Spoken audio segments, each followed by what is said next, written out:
BTS debuted in Big Hit Entertainment in June of 2013. During that time, Big Hit wasn't a large company with great connections, so technically although they were capable of supporting BTS as a group, they lacked the power to get BTS known in the industry. One of the major things you have to know in K-pop is that it's monopolized by the biggest three companies, SM, YG and JYP. Usually when a group debuts, the K-pop industry will warmly welcome them, but BTS were outsiders because they produced music that didn't carry the typical K-pop sound. Their music bashed so many different forms of society and they were trying to thrive with that raw meaning in their music in an industry that was incredibly superficial. But as time went by, BTS was starting to become serious competition to all these privileged artists very early in their career. They were rarely invited to Korean award shows, but they were pulling unbelievable numbers as much as the biggest artists in Korea at the time. This really threatened the industry and they were doing absolutely everything they could to push them down and bring their own artists up.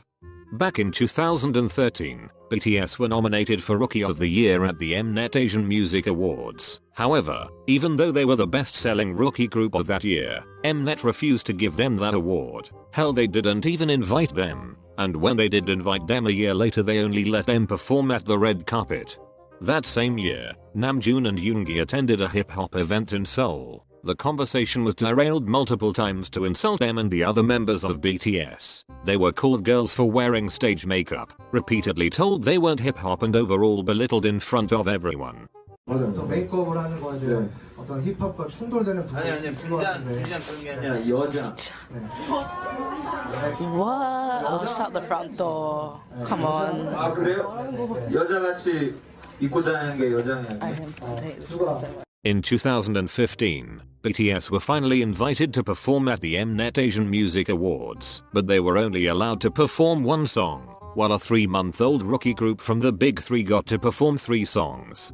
In 2016, BTS was still never given a proper waiting room during music shows. They had to practice and get ready in front of the bathrooms, and other idols looked down on them because of that. Keep in mind that they had the best-selling album of that year. That same year, BTS were invited to perform at the 2016 Busan One Asia Festival. They were supposed to perform at the end of the show, but Namjoon was injured, so SBS cancelled their stage without notifying BTS's company. They basically invited the boys but didn't let them perform. At the end of the festival, ARMYs were extremely furious and wouldn't leave without a BTS performance, so SBS had no choice but to let the boys perform, but they didn't broadcast their performance. The boys went up on the stage without cameras, without proper lighting or a clean stage, only to perform for ARMYs who had been waiting all day for them. It hurts to watch this video. The boys were treated like they were absolutely nothing. From outward perspective, it might have been easier to forget this because BTS's career takes them to greater heights progressively, but to be in their shoes and to slowly go day by day working hard with no respect returned and to swallow this pain at such young ages, it's really heartbreaking. And let me tell you why BTS don't appear on Korean TV shows anymore. In 2014, a year after BTS debuted, they attended their first real variety show. Keep in mind that half of them were minors at the time. The host accused them of plagiarizing the boy group EXO for wearing school uniforms in their music video Boy in Love. 엑소와 겹친 교복 패션. 왜 하필 엑소일까? 원망했나요? 사실 저희가 말씀드릴 수 있는 얘기 천천히 저희가 이번 사랑 이야기 학교 3부작의 마지막이었어요. 예. 그래가지고 나 언제 한번 교복을 입겠다라고 생각을 했는데 그게 되게 유명하게 시기가 겹쳐가지고 오히려 저희는 한편으로는 감사드리고 한편으로는 감사드려요. 먼저 입어주셔서. 아니요, 그런 게 다른 그룹이 모자를 돌리는 걸 보고 똑같이 하면은 뭔가 차별화가 없겠다 그래서 바꾸신 거예요. 그쵸. 네, 그렇죠. 근데 우리 방탄소년단은 엑소가 했네. 우리도 해야지. 이렇게 돼버린 것 같아서. Yoongi was trying to explain that it was a misunderstanding and that they weren't trying to copy them, but the host kept twisting his words. And because of that, EXO fans dragged BTS through hell and back. They made petitions for them to disband, trended plagiarism to the point where BTS had to go to court, and even sent them death threats resulting in them having to cancel several concerts. And not only that, when BTS won their first grand prize award at the 2017 Mnet Asian Music Awards, EXO fans were giving them the middle fingers and chanting EXO during their speech. They and other fandoms started accusing BTS of manipulating the charts and even went as far as contacting Melon customer service to complain. Here's another reason why BTS don't appear on Korean TV shows anymore. 선정한 2014년 다시 한번 말씀드립니다. 제작진이 선정한 겁니다. 저희는 아니에요? 네. 저희는 아니에요? 네. 둘셋포 안녕하세요. 방탄소년단입니다. 뭐라고? 둘셋포 잠시만. 이름들이 너무 어렵다. 너무 어렵다. 위, 슈가, 진, 정국. 진, 정국이야 뭐. 야, 랩몬스터는 정말 좀 뭔가 오그라들지 않니? 왜? 제이홉? 네, 제이홉이. 호흡은 저기 맥주 올렸네. 아니 희망호흡입니다. 희망호흡. 아, 호프? 뭔 뜻이에요? 패가 붙어야 되는 거 아닌가? 그러니까. 에이스 어떻게 지내? 빨리 갔다 오지 않았어? 아니, 니네 뭐라 그랬지? 어쨌든 뭐. 데프콘 형이 너무 좋아. 왜? 왜? 난 네가 안 좋아. 안 좋아. 왜? 예능하시는 게 너무 좋아가지고. 나는! 얘 때문에 예능을 하게 됐어, 내가. So hot, I'm the number one. 어린 소리를 어린 소리를. 야, 너도 하지 마. 굉장히 팬이라서 코니앤콘이라고 곡을 써왔어요. 맞아. 진짜? 우리 다 썼는데 지금? 아니요, 저는 이제 드리려고. 아, 우리 다 썼는데? 아, 들어보시면 생각이 달라요. 듣고 나서 판단하면 돼. 우리는 눈이앤콘이. 가사가 팥수송 같죠? 정말 듣고 싶은 노래는 마음에 안 드시죠? 아니 근데 정말 잘 만들었어요. 잘 만들었는데 이번 저희 스타일 아니에요. 싫다잖아. 너 영업하려고 그래.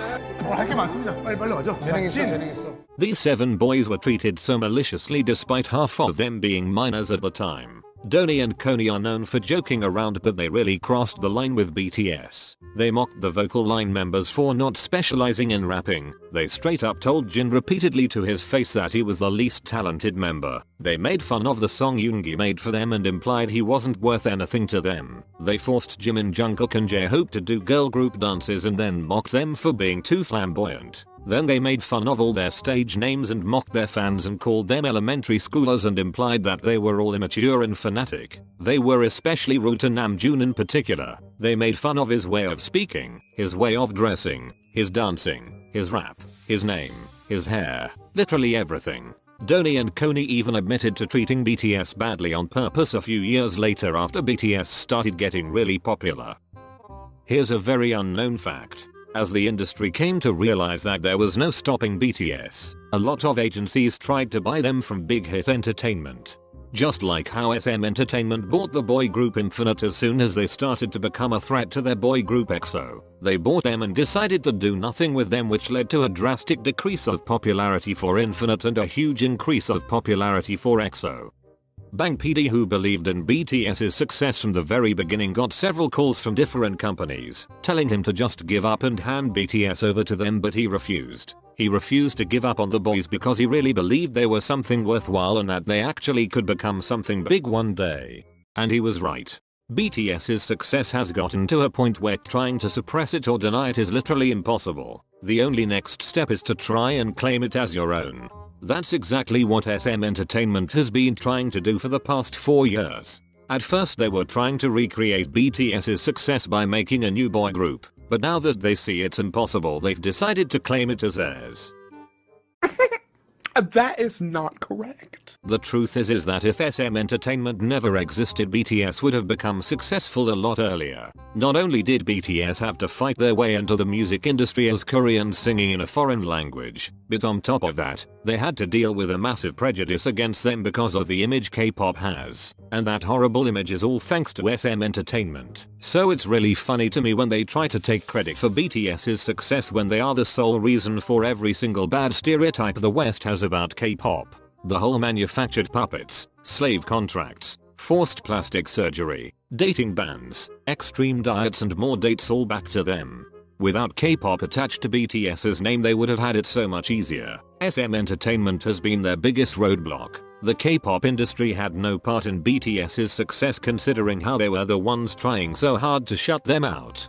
BTS are not only being mistreated by the K-pop industry, they are being mistreated by the whole music industry. Even BTS themselves know this. Since we're like aliens to the music industry for America, so we don't know if there's a place for us or not.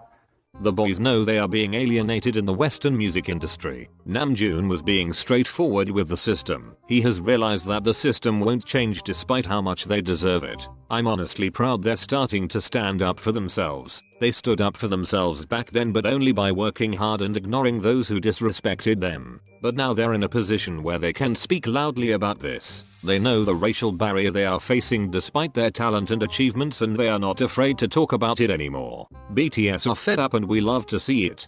This whole video proves how it's really just ARMYs and BTS against everyone else. From the beginning till now, it's always been that way. BTS has the Western media, Korean media, K-pop stans and Western stans against them, all never showing BTS the respect and acknowledgement that they deserve and sabotaging them to surround their name with negativity. The whole industry neglected and refused to acknowledge BTS as artists. That is why they made their own way and paved it smooth and shiny.